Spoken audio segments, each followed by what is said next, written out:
So I had some thoughts this morning. I'm usually an early riser, as you guys all know. Sunday morning, 8 a.m. Everybody's still sleeping. This is quiet time, right?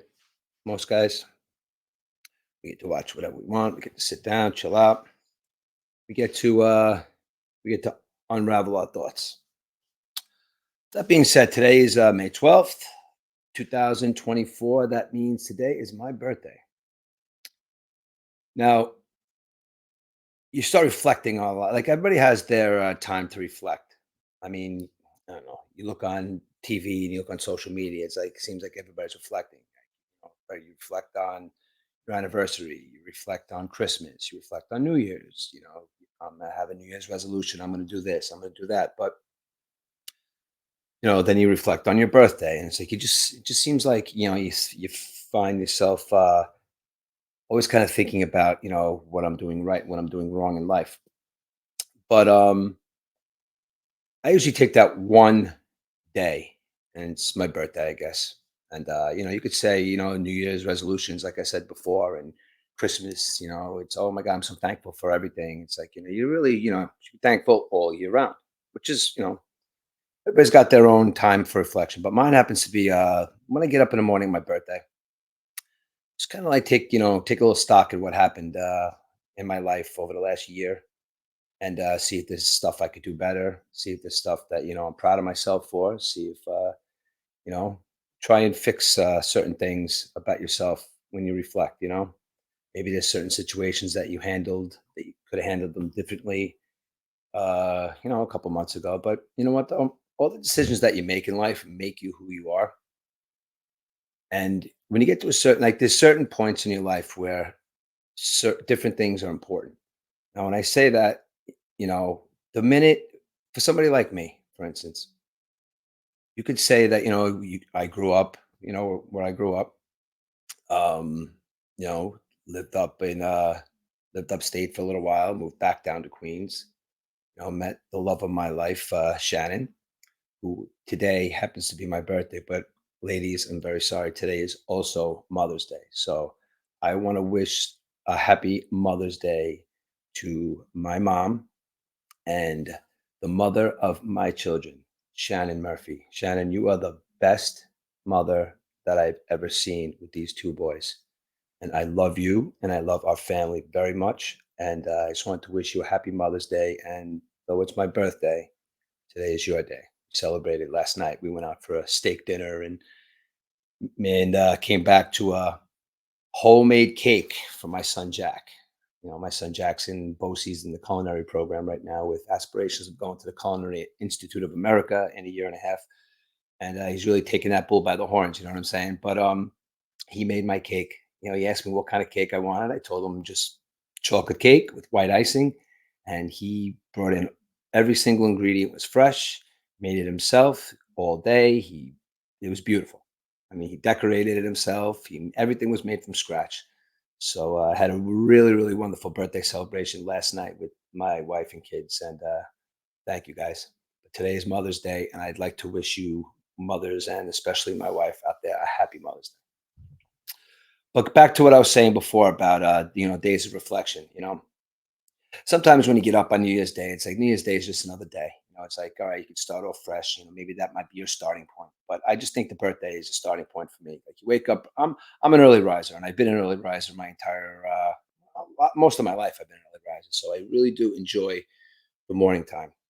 And I don't know if anybody out there is like me. They like to get up and, like I said to you before, you have your coffee. I feel even when you're working, being an iron worker, we start at 7 a.m. Everybody's in a good mood. When you stop for coffee, good morning. Just I feel the morning time is just a nice time to really just gather your thoughts and collect your thoughts about what are you going to do for the day and how you're going to get your day started. But my birthday today, got up very early this morning, doing this podcast here at 8 a.m. But I was actually up around 5 o'clock and really nothing to do with anything. I'm actually my brain and my mind is pretty good right now. I first thing you get up in the morning, you look at yourself in the mirror and you say, "Today's my birthday. What did I do last year that I could do better this year. And I could go into detail about some of the stuff that I came up with, but two stuff hit me, and I'm going to work on those things. That's going to be for another podcast that I plan on doing in the near future. But I had two bullet points in my head that there are things that I can work on from last year. I can also say in the same breath that at 52 years old, now I'm going to say something right now that will lead me to another conversation because everybody wants to live their best life, right? Everybody wants to be able to do what they want. Everybody wants to have millions of dollars in the bank. Everybody wants to be able to travel around the world. Everybody wants to be able to not work as hard. Everybody wants to see their family succeed. Everybody wants to see, yourself succeed. Those are all, you know, everybody's got their own vision of what success, I guess, is, or what what being a good person is. But that's all perspective because, you know, you can't look at, being successful as monetarily, right? Because, the contrast of wealth in this country, you all know about that. But we're the hardworking blue collar portion of the United States that pays a high portion of taxes. Like I said the other day, we could only hope to gain happiness and as what we perceive as being happy or what we perceive as being successful. So, I mean, because that goes with the way people think about stuff. Like, other people have different visions of life. People think that, some people think that life owes them something. Some people think that life doesn't owe me nothing. I work hard. There's a lot of people in the middle that feel, they really don't know how to feel. Should they get up in the morning and go kick ass at work? Or when they look at their paycheck, all those taxes, and that just gets disheartening. It's a strange world we're living in right now where these universities, which I'm going to get into a second, are they're expensive. Your kid wants to go to school. It's going to cost you a lot of money unless you get financial aid. I like the fact that trade schools are coming back. And I got myself off track here a little bit talking, but the point I'm making is success comes in all different shapes and sizes. It comes in a suit and tie, it comes with dirty hands and overalls, it comes with a uniform, it comes with all those things men and women do every single day to try to be successful. Now, if you look at your life from a perspective of success being something that's not attainable unless you win the lottery, you could look at success as baby steps in your life.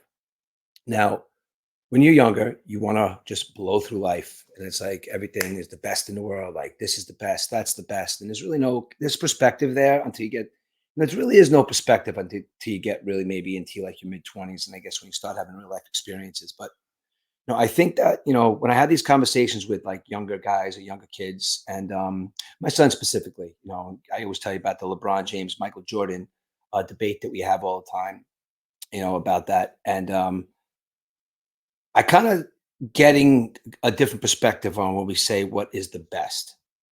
You know what I mean? Because when I'm talking about perspective, I mean like my perspective right now of where I am in my life. There's stuff that could be changed, I think. Nothing drastic because at 52 years old, married for 23 years, I have a 19-year-old son and a 17-year-old son who I am super proud of. These kids are humble. These kids are smart. These kids are energetic. They're compassionate. They have empathy. They have sympathy. They're smart. They have goals. You know what? Sometimes on a random Friday night, when me and my wife are sitting home watching a movie, my 19 and my 17-year-old son, if they're not working, we're sitting home and watch a movie with us on a Friday night. Now, that goes into like relationships. Like, I'm just talking about my specific perspective of success. So my perspective of being happy is that kind of stuff. You could go back and think about stuff that happened in your life or, you know, at the time it seems like it's really, really bad maybe, or, it's really hard. It's a struggle. But perspective, it's got let's start thinking about perspective again. Perspective meaning it's all stuff that you went through and you got through and it made you the person that you are today. Now, I look at my kids right now and what they're doing in school and their accomplishments. My 19-year-old son, he's about to graduate from Dutchess Community College, business administration degree. He's got a lot of dreams. He's got a lot of ideas. He's the kid that you sit there at the dinner table with him and he's like, Dad, Mom, I'm going to do this. I got this idea. I got that idea. I'm going to be a millionaire. And all these ideas and all these thoughts keep flowing out of his head. And I just sit there and I listen to him and I'm like, a lot of this stuff seems like a little crazy or a little outrageous.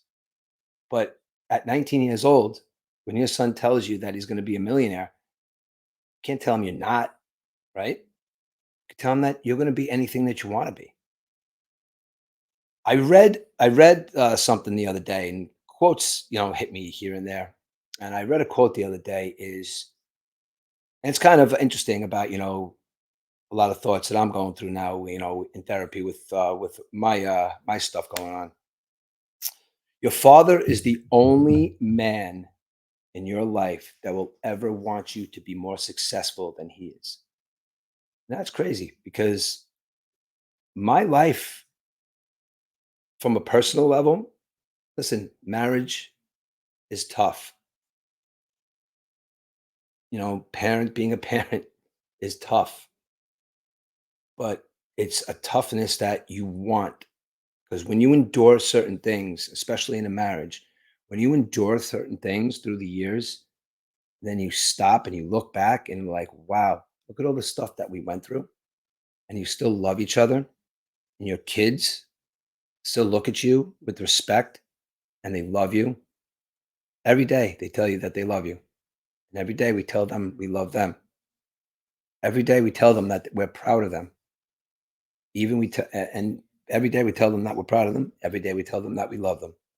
And like I said to you about my son Aiden before, Aiden comes into the dinner tables, tells us about his day and all his ideas and this, that, and the other thing. And me and my wife sometimes we just smile. And you know why? Because one of those things, two of those things, five of those things is going to hit because the passion he shows when he talks about stuff is just, you'd rather have a kid at 19 have a million ideas. I want to tell you about a million ways that he's going to make money in life and a million ways how he's going to be successful than a kid that if you ask them, what do you want to do with yourself? They just say, I don't know. So I guess at that point in time, at 19, the answer, I don't know, I guess is a good answer. But at 19, you're not really supposed to know what you're gonna do when you're for your career, or are you gonna be a dad, or you're not gonna be a dad. But to have ideas every day and to have thoughts and discussions and be so passionate about stuff. And Aiden, keep having a million ideas because you are gonna be successful at no matter what you do. Jack, you all know the story about my son Jack. Jack was uh Jack was a little bit of a handful. The youngest usually is. He But you know what though? That handful portion of his teenage years came and went so fast. He grew up in he like I always say it, and the guys may be sick of hearing me say it, but it's hard being a teenager this day and age. You got social media, you got, who's more popular than this person, you got who's got this, who's not that, like who's the athlete, who's the person that sits in the corners and talk to anybody, what's wrong with that person, who's got this, who's got that. None of that matters anymore. He got his shit together in his own head. You know why? Because he has two parents, a mother and a father that love him and would do anything for him. And he knows that. And my son Aiden knows that. And through trials and tribulations of being a parent and being a husband, and you have the ups and you have the ups make any negative stuff, not even negative, it's just trials and tribulations, like I said. The ups make everything else worth it because the ups in your life, when you look at your kids and they smile and they just want to they could be standing there with a bunch of their friends and you're the first person they run to. They give you that hug, or you just reflect on life. The point I'm trying to make right now about that is at 52 years old, stuff becomes just like an accumulation of like the best. You know what I mean? It's like it's the best to you, you know. So if you look at somebody else and you think that they're successful because just because they have something that you don't have, somebody said to me one time, you know, our house where I live, where my wife lives, where my two children lives, where our family has lived since my children were since Aiden was 8 months old. We have lived in this house. And so much has gone on, so much love in this house that I don't know. Some like I said, somebody said to me, I think Aiden had made a comment to somebody about, you know, we were at somebody's party at somebody's house, and the person we were talking with, I think, was going through a divorce, and a really good friend of ours. And my son Aiden's like, "Wow, this house is huge. This house is beautiful." And my buddy, without skipping a beat, looked at my son, and I'll never forget that you said this, and you know who you are. You said, Aiden, this is just a house. You're going back to a home. Now, my house isn't huge. My house isn't small. My house is perfect just for the four of us and our friends and family who come through, you know, friends that become family. You know, we've had a lot of parties here. We've had birthdays here. We've had Christmases here. We've had, you know, Thanksgivings. And staying in touch with family outside is hard. You know, everybody's got their own stuff going on. But the point I'm making when I said all this about what we're doing here is this is success to me. My kids looking at me and telling me that they love me. My kids looking at me, telling me that I'm the best dad, even in a joking manner or not joking manner, breaking my chops, you know, open conversations about certain stuff. You know, there are days when I get up, like I said, and I've been doing this since I could remember. I do not leave the house in the morning, no matter what time I'm leaving, unless I kiss the two of my boys and my wife goodbye every single morning. And that's to me is a successful life. And I don't know about you guys, if you guys agree with me, but when the three most important people in your life will lay down their lives for you as you would do for them, that's success, man. I mean, me and my wife the kids are gonna leave one day. They're gonna have families of their own. And the true test of that empty nest syndrome that people go through, me and my wife have gone through so much and we've talked about so much. And I think when our brains are ready to just, everything's going to be okay, I think that time in our life is going to be the big time for reflection. And we're going to reflect on a really, really good life. Did we fight? Of course we fought. Did we, you know, have big arguments? Of course we had big arguments. Did we have disagreements? Of course we've had disagreements. But you know what though? Everything else trumps all that. I use the word Trump because I don't know, it's political season, but everything else trumps that when I say that because this meme goes around, right? And if you guys have been following my podcast on Shooting the Breeze at all, I was like, I had a pretty rough year last year. I'm not saying this for any sympathy or anything, but I had a pretty rough year mentally last year. You know, I wound up going to see a therapist, and I'm seeing a therapist now and working out my own stuff in my own head. But I see this meme all the time, and there's a guy just sitting there at the table, and he's just staring, and there's just like noise going off in his head, and it's just everything imaginable that could go wrong, and everything imaginable that can happen, and everything you can't figure out at that moment, and it's just in your head. Then your wife just comes up behind you and she just gives you a hug and she just pats you on the face and she tells you that she loves you. Just that noise stops. And I don't know if a lot of women know that they do that because we can be hard. Sometimes men can be hard and we can be hard on our wives too. You know, we can be hard on relationships because I know I am. I'm a hard person to be married to. But you know what though? You know who's in the other room on Sunday morning, 8:20, sleeping? My wife. Gone through so much together. our kids, and everything. We're going to make it and we're going to do it. So that noise and that person coming up behind you and that noise just stops. That's love, guys. So the whole thing I'm talking about, the whole family, that's success to me.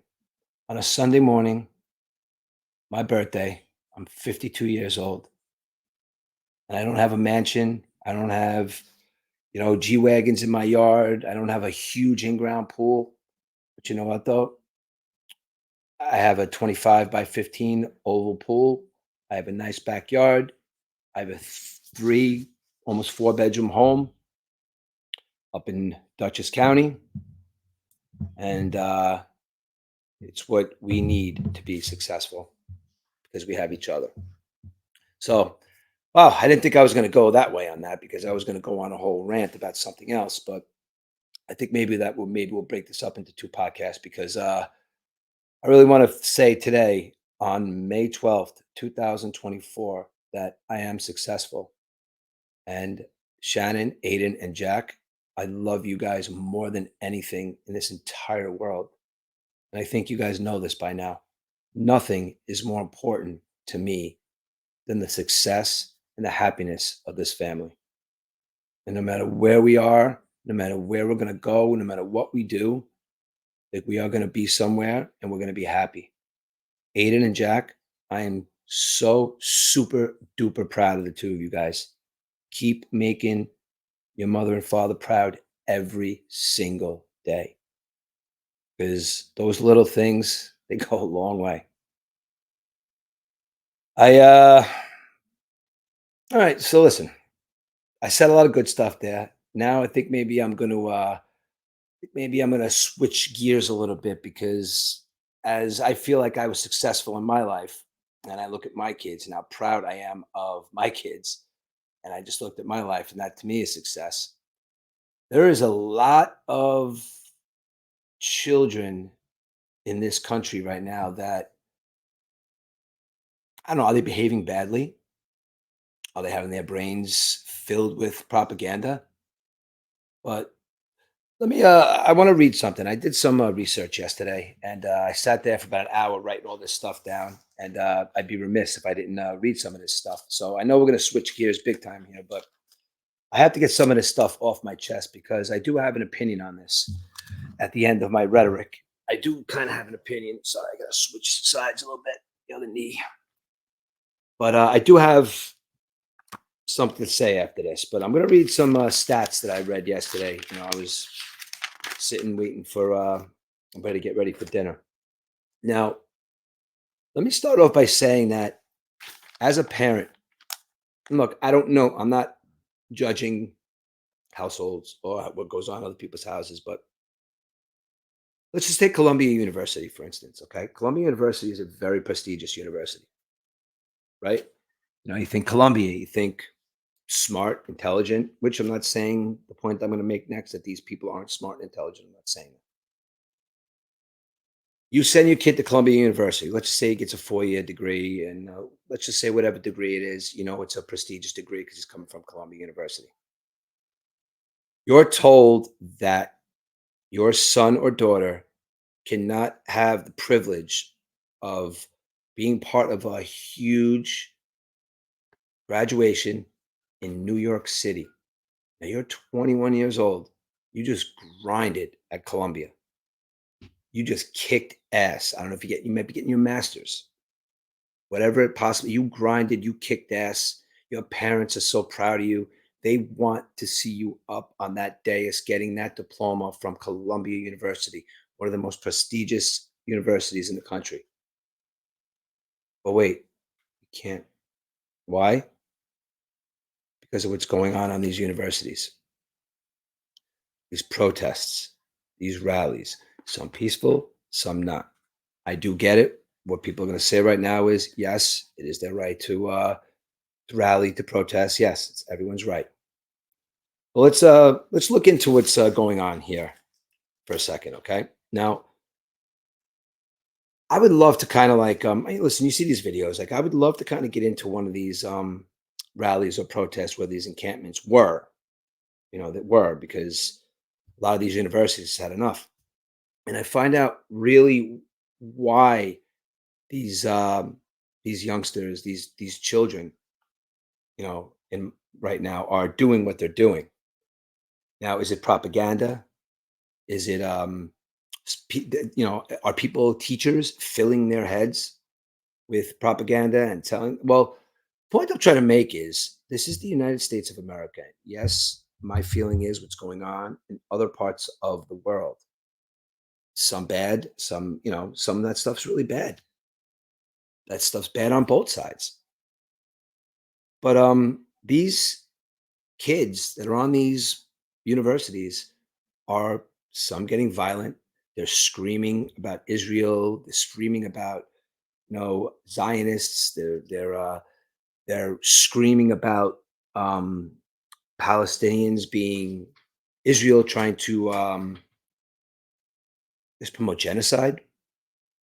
I guess and at the end of the day, they're saying that they just want peace for the people in Palestine, which I would assume that that's the end goal for everybody. But there's different ways about going about it. You know, it can't just stop. If there's violence coming your way, and you have to combat with violence. Now, I don't know if that makes any sense to some of your young minds there, but there comes a time when you have to be tough. Now, the United States of America right now is in a position where everybody looks to us. We're like the police of the world. But at the end of the day, I think we're just kind of like that old grandpa that gets asked a question just because we feel like we have to ask grandpa. And at the end of the day, everybody's gonna do whatever the fuck they want anyway. That being said, these children on these campuses are going crazy about something that, yes, we have feelings that there are atrocities going on over there. Okay. And for the most part, you realize that there's something going on here too, right? You realize that this is another way to divide this country.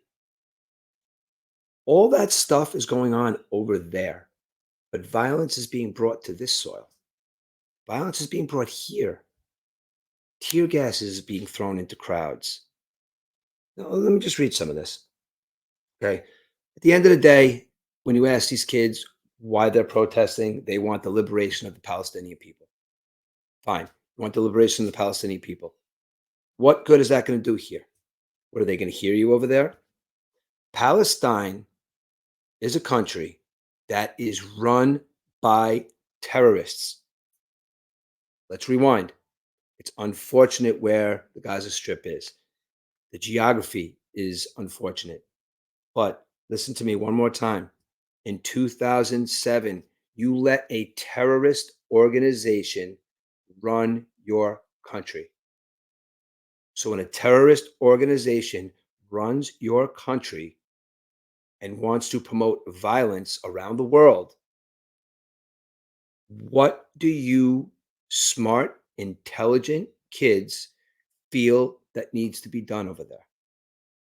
Anybody who's going to watch this podcast, if you get anything out of this, if you don't like what I say, if you don't like what I said, I want somebody with a mindset, preferably a younger person, to explain to me what they feel is going on over there to feel that they need to stop graduations on college campuses and let people know that you don't like what's going on other soil.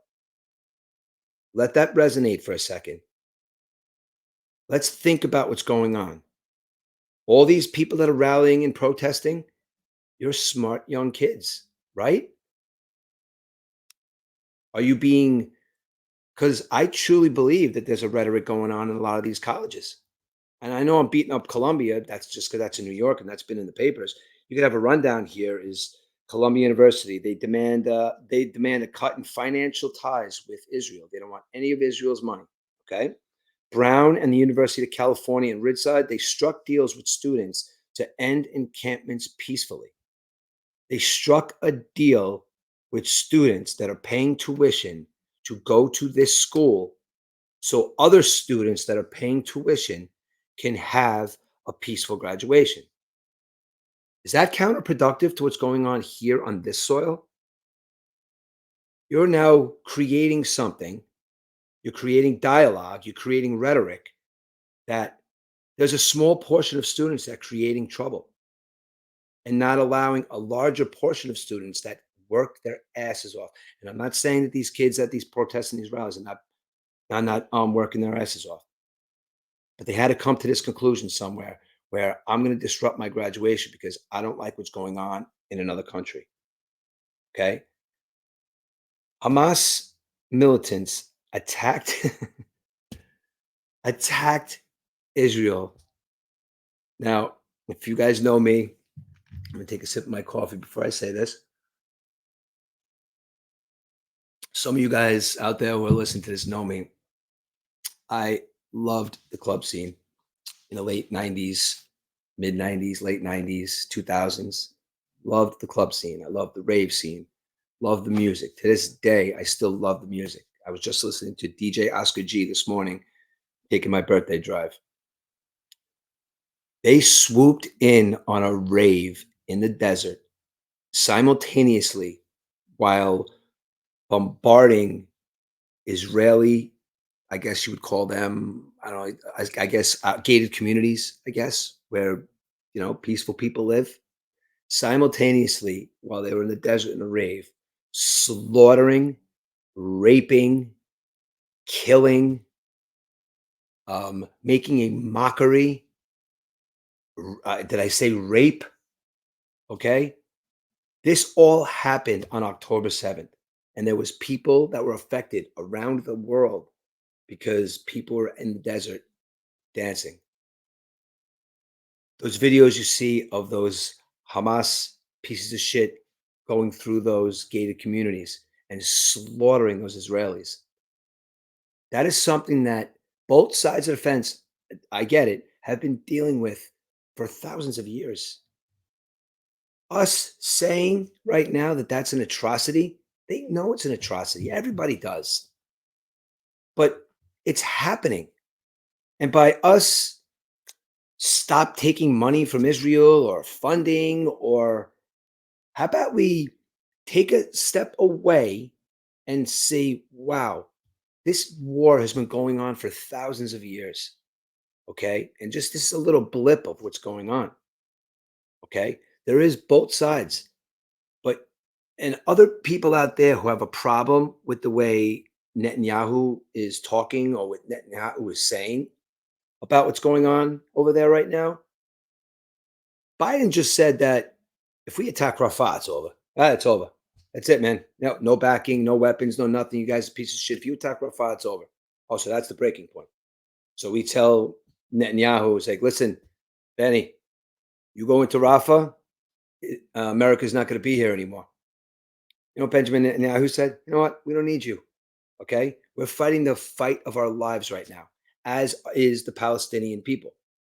They're fighting the fights of their lives right now.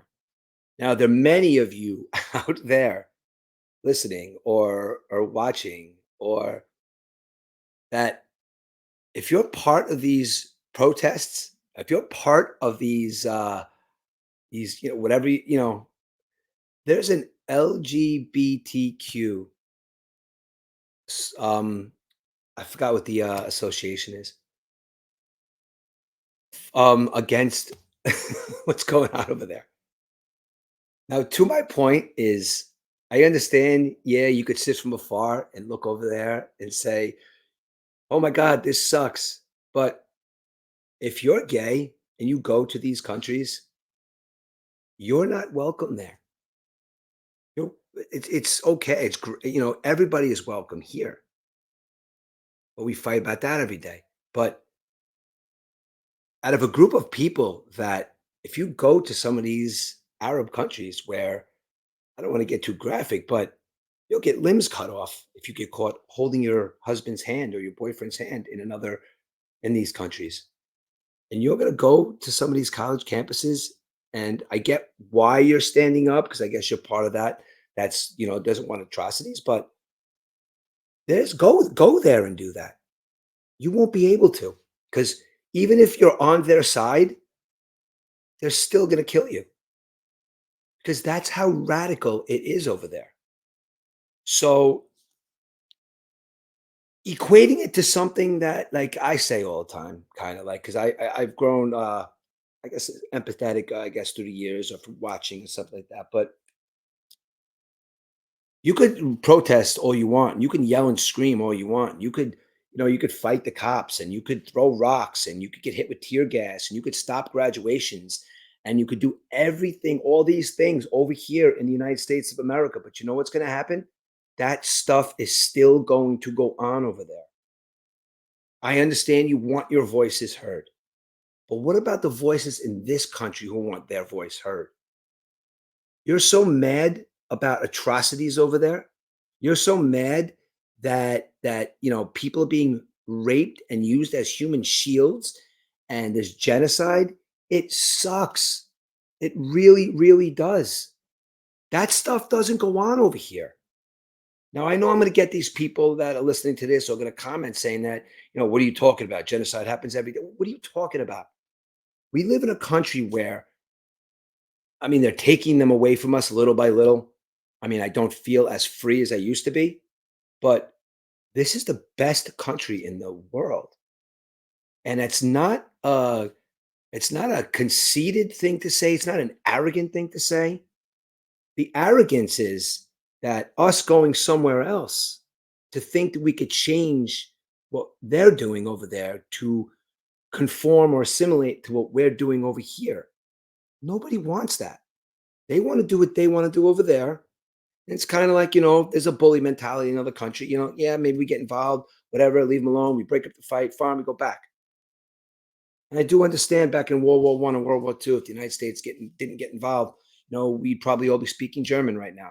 I mean, everybody says that as a joke, but United States of America is the best country in the world.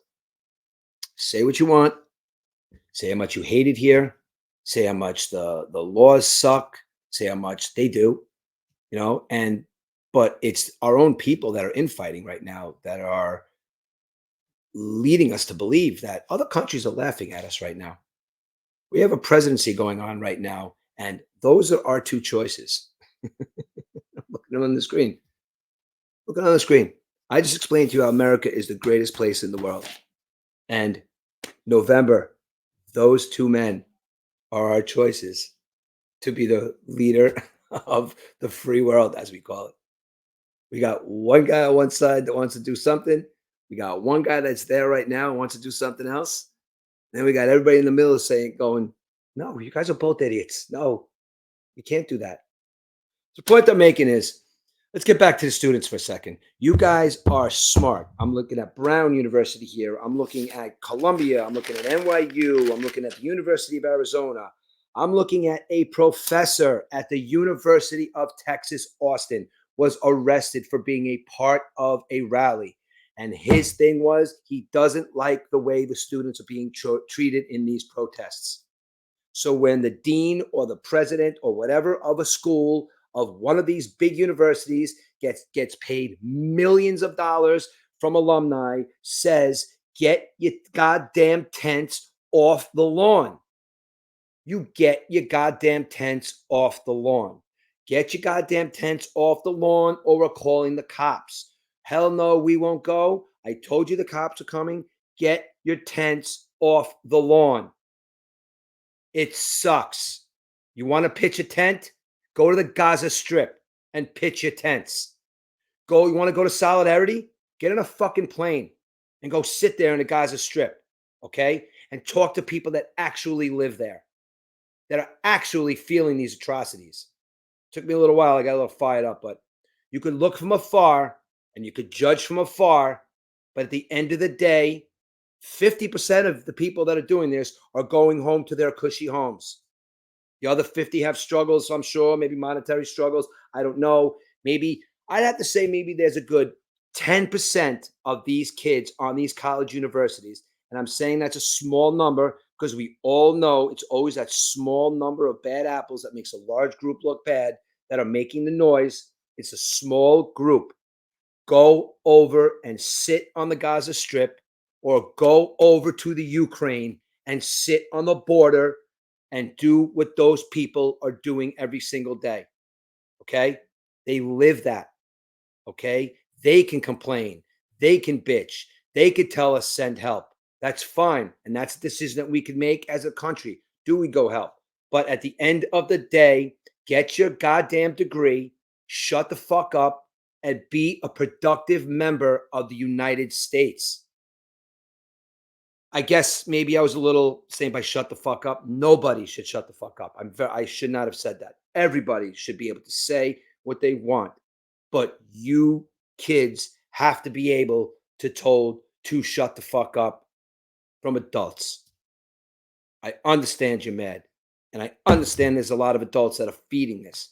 I understand there's a lot of propaganda groups that are feeding this. This is just a flavor of the month. Something else is going to happen soon. Okay? So this weekend, last weekend, weekends coming up, all you parents out there that are super proud of your children for kicking ass in college. And I'm going to end this on a positive note by saying, all you parents out there, good luck with your kids' graduations. Good luck with your graduation parties in the next coming weeks or the past week, because there's a small group of troublemakers that are still sitting there, and a university has to negotiate with a bunch of children about whether or not could have a graduation because they're pissed off because Linda Thomas Greenfield, the United States ambassador to the United Nations, is speaking at Xavier University, which is a predominantly Black university. She is a very successful Black woman. But you know what, though? She's a Democrat that said no to a ceasefire. So Chase Patterson, the student council president, says that goes against everything that we believe in and everything that we're sitting here rallying and protesting about. So we don't want her as our keynote speaker. Okay, you know what? She's not the keynote speaker now because Chase Patterson said so. Okay. And this is another thing that's going on. They want to be able to choose who the keynote speaker is. That's fine. But don't say this is the reason. Okay. That's your only reason. Okay. Because there's a small portion of you that feel that way.